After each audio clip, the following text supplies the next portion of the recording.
Fala galera, nesse vídeo aqui eu vou mostrar para vocês o que está acontecendo com a renda fixa de curto prazo aqui do Reino Unido. Você talvez tenha recebido uma mensagem, eu mostrei para vocês no meu Instagram durante essa semana que as corretoras, estão baixando os rendimentos das cash AISAs, das savings accounts. Isso tudo tem a ver com a mudança do Banco da Inglaterra na taxa básica de juros da economia, que também teve uma baixa aí. Essa taxa que em alguns anos atrás chegou a estar ali na casa dos 5,25% ao ano, hoje já está 1% menor, na casa aí do 4,25%. Se o governo, ele de alguma maneira sobe essa taxa, as corretoras e os bancos, eles começam a pagar mais pelo dinheiro que você tem depositado ali. Uma das consequências dessa taxa mais alta é que as corretoras e os bancos, eles vão te oferecer mais por esse dinheiro que você está deixando de gastar, que você está poupando, porque as corretoras e os bancos, eles se baseiam nessa taxa que o governo estabeleceu para poder ali tanto cobrar juros quando eles emprestam dinheiro, mas também para pagar juros quando eles estão pegando dinheiro emprestado das pessoas. Então, qualquer mudança que o governo faz, que o Banco da Inglaterra decide lá,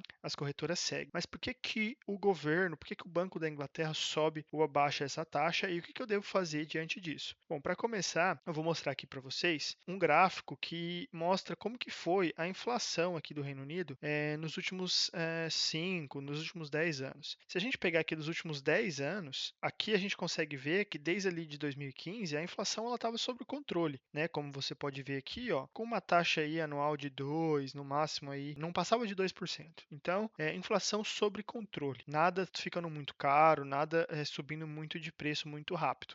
Só que ali depois do final de 2021, começo de 2022, a gente teve um pico na inflação. E essa inflação mais alta, ela veio por uma série de fatores. Um pouco também por conta ali da guerra, da ameaça da guerra da Ucrânia, a subida do preço da energia, alguns resquícios ainda da crise que a gente teve do Covid, das mãos de obra que estava faltando, crise ali na distribuição dos chips e tal, que fazia tudo ficar mais caro. Vários fatores que culminaram para que a gente tivesse um pico aqui na inflação. Quando tem um pico na inflação, uma das maneiras que o governo tem de controlar essa subida de preço é fazer as pessoas gastarem menos. Porque para pensar, se você tem dinheiro e você quer gastar, e todo mundo tem dinheiro e todo mundo quer gastar, e aí a gente vai, por exemplo, comprar um carro, comprar uma casa, a gente sai para comprar alguma coisa, tem uma disputa por aquele produto, porque tá todo mundo querendo, tá todo mundo desejando, e todo mundo tem dinheiro, todo mundo está disposto a pagar, por exemplo, 20 mil libras em um carro. Eu chego lá e tem 2, 3, 4 pessoas fila de espera para comprar o carro, porque tá todo mundo com dinheiro, todo mundo querendo gastar. E aí, então, o vendedor, ele fala, opa, eu tenho fila de espera, não vou fazer promoção nenhuma, pelo contrário, tá faltando produto e algumas vezes ele até sobe o preço,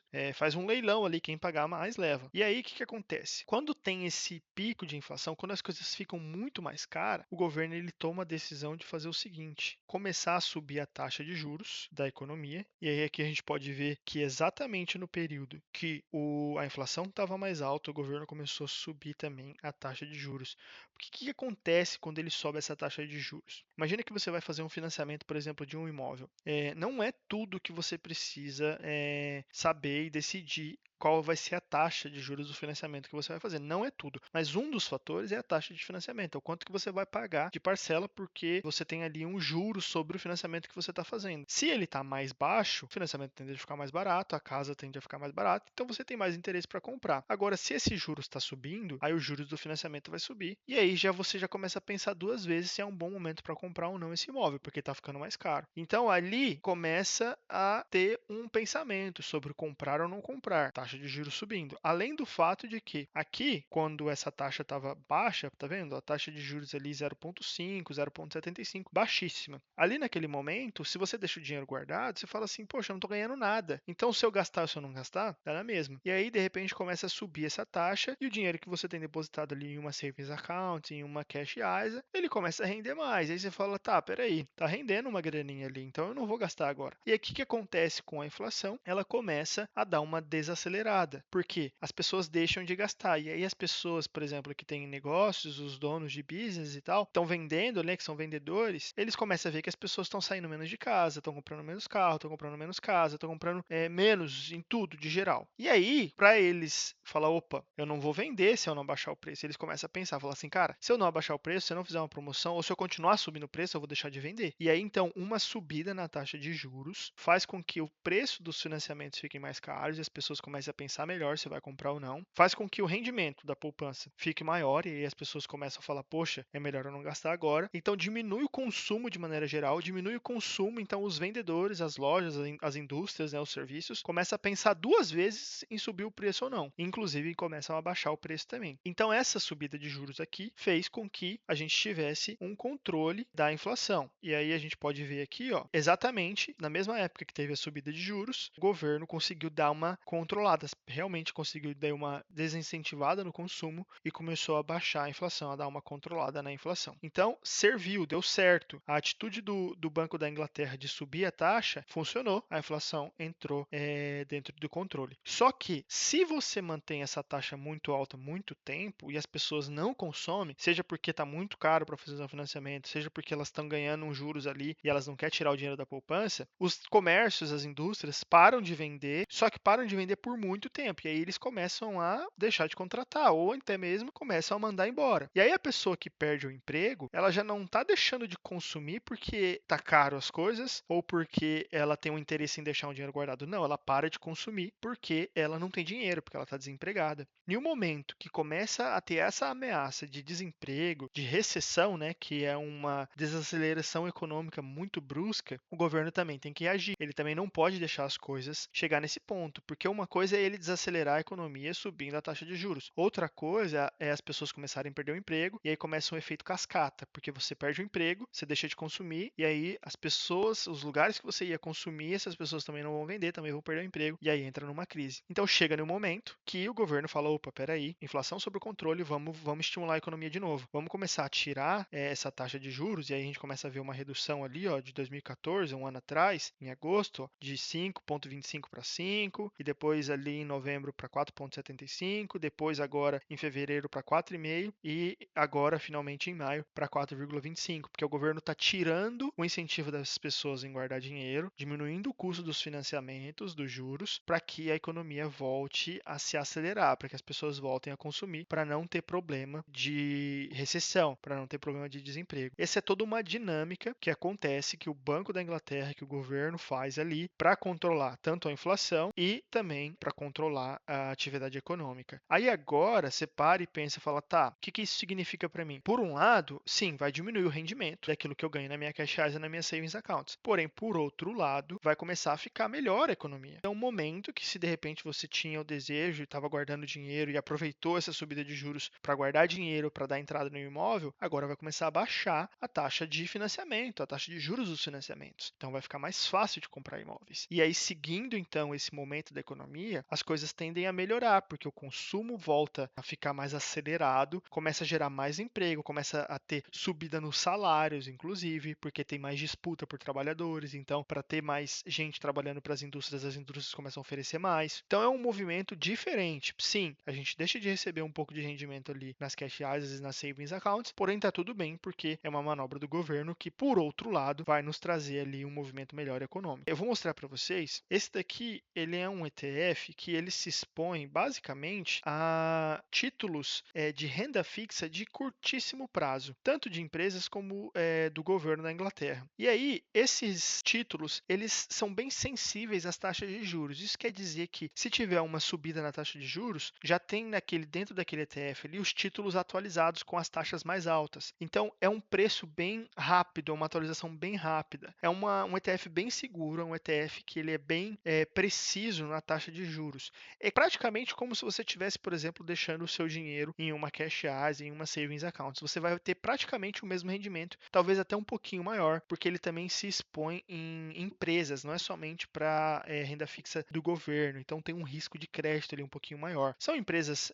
só de empresas bem estabelecidas, não empresta dinheiro para empresas que estão em um mau momento econômico, né, que tem uma nota de crédito muito ruim. E aí é que a gente pode ver que de acordo com, vamos voltar lá, de acordo com a taxa de juros, tá vendo? Ó, que realmente estava mais baixa ali em 2015, 2016, 2017, 2018 até 2020, a gente tem também um rendimento mais baixo nos rendimentos ali desse ETF. A gente pode ver ali, ó, 2014, 2015, de acordo com a taxa de juros, estava tendo um rendimento mais baixo da renda fixa de curto prazo. E no momento que começou a subir o rendimento também. A gente pode ver que na grande maior parte do tempo, aí dos últimos 10 anos, o rendimento ele foi baixíssimo, ele foi menor do que de 1%. E somente 2 últimos 3 anos, né, vamos falar, nos últimos 2 anos, 2023, 2024 e 2025 também, vai terminar com uma taxa mais alta, que a gente teve sim rendimentos maiores aí do que de 2%. Mas tirando isso, o rendimento da Cash Eyes e da Savings Accounts, ele é baixo mesmo. Essa renda fixa de curto prazo tem um rendimento baixíssimo que acompanha a taxa de juros da economia, que em países desenvolvidos tende a estar sempre ali em um patamar mais baixo mesmo, porque é uma economia mais estável e tal. Então é isso que acontece geralmente com a taxa da renda fixa de curto prazo. Existem outros tipos de renda fixa, tá?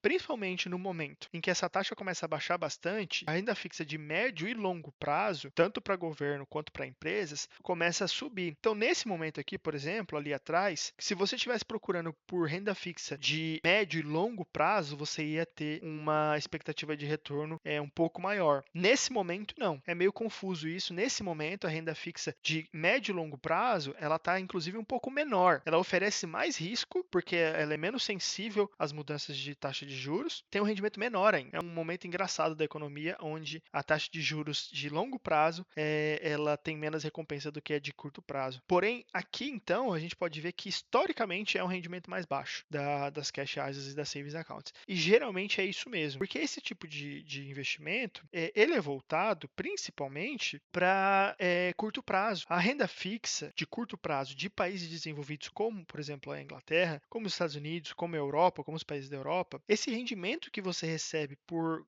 renda fixa de curto prazo, por savings accounts, por cash ISA, ele é menor, porque a inflação desses países é menor também. A gente está muito acostumado no Brasil a receber rendimentos, por exemplo, de renda fixa, taxa Selic e rendimentos ali indexados à inflação muito alto, né? Hoje no Brasil a taxa de juros é quase 4 vezes, 5 vezes maior do que a gente tem aqui. Enquanto a taxa básica de juros da economia aqui da Inglaterra está na casa dos 4,5%, lá no Brasil a gente está quase chegando a 15%. Porém, o que é isso? Por que está quase chegando a 15%? Porque a inflação e a desvalorização da moeda exige que quem vai emprestar dinheiro para o Brasil e que tenha real, procure um rendimento maior, porque senão, se não tiver uma recompensa dessa tão alta, as pessoas não vão ter interesse, tá certo? De emprestar o dinheiro para o Brasil. Então, o rendimento mais alto, ele vem acompanhado de um risco mais alto. E as pessoas têm aversão a risco. Então, elas não vão querer mandar o dinheiro para o Brasil para investir na renda fixa de um país emergente, de um governo instável economicamente, politicamente, de uma moeda que sofre muito mais com a inflação do que moedas mais fortes como a Libra, o Euro e o dólar sofre, e que também tem uma desvalorização em relação a essas moedas. Se você parar para pensar, esse rendimento maior, ele vem simplesmente pelo fato de que tem um desgaste maior, tanto de inflação como de desvalorização cambial. Portanto, a gente não está realmente acostumado e as pessoas elas ficam até frustradas quando elas veem o rendimento da renda fixa aqui do Reino Unido ser tão baixo, porque a gente não está associando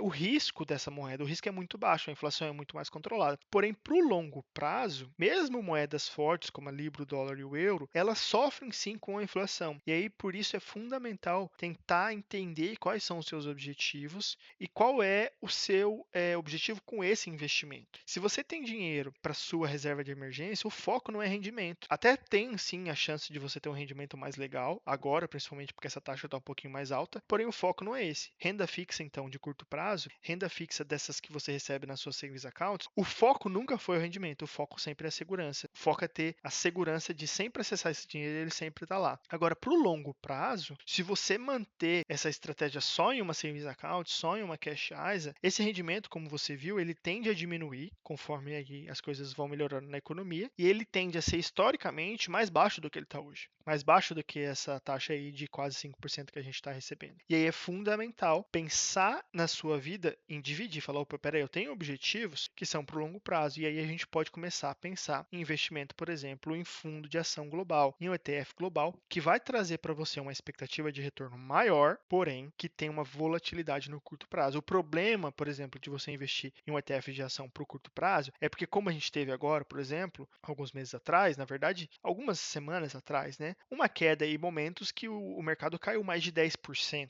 Então, se você tem a sua reserva de emergência, ou seja, se você tem objetivos de curto prazo, mas você está investindo, por exemplo, em um ETF global, você pode ter uma queda ali em um ano de 10%, às vezes de 20%. Imagina que você tenha 10 mil libras e está em um ETF global. Ele pode cair 20%, então você vai ter 8 mil libras só. Em uma cash ISA, em uma savings account, você não vai ter o risco risco de cair 20%. Qual que é a ideia? Saber escolher um investimento que dá um match legal para o seu objetivo. Curto prazo, reserva de emergência, savings accounts, cash ISA, renda fixa de curto prazo. Mesmo que não tenha um rendimento muito legal, vai servir para o seu objetivo, que é ter segurança, que é não ter uma queda ali de 20%. Porém, para o longo prazo, você tem que se expor, sim, a um risco um pouco maior, que é o risco das ações, dos ETFs globais, que traz uma expectativa de retorno maior. Enquanto a média aqui da renda fixa vai ser de 2 a 3%, historicamente, essas savings accounts aí vai ficar mais ou menos nessa média, e a inflação está ali também na casa dos 2, 3%, então está muito perto um do outro, já a expectativa de retorno de um ETF global vai ficar ali historicamente na casa de 7, 8, 9%, o que traz ali uma folga muito maior em relação à inflação. O grande problema é que esse resultado médio histórico você alcança em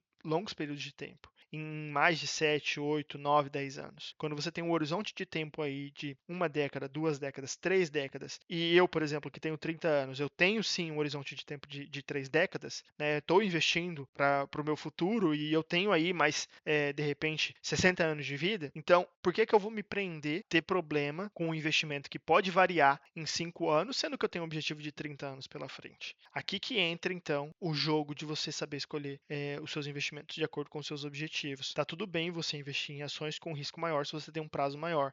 Não tá tudo bem só se você investir em ações querendo usar esse dinheiro daqui uma semana, daqui um mês, de repente daqui um ano, porque ele pode literalmente ir para qualquer lugar em um curto período de tempo. Mas para o longo prazo, as ações elas trazem um resultado melhor. Se você tem um período acima de 10 anos pelo qual você está investindo, as ações elas já começam a fazer mais sentido, esse rendimento maior. Ah, e aí, eu mando dinheiro para o Brasil ou não? Você pode ter sim exposição à renda fixa brasileira, lembrando que o rendimento ele vem com risco. Eu já fiz uma vez um estudo que mostra que todo esse trabalho que você tem de mandar dinheiro para o Brasil para aproveitar uma renda fixa maior, um rendimento maior da renda fixa, ele vai por água abaixo quando você compara esse rendimento com a inflação, o desgaste pela inflação e também a desvalorização cambial. É como se anulasse. Todo o retorno que você ganha, ele vai embora e quando você vê, ele fica praticamente a mesma coisa do que você ter um rendimento de renda fixa aqui em um país desenvolvido que tem um rendimento menor, porém uma inflação controlada e uma desvalorização da moeda mais controlada também.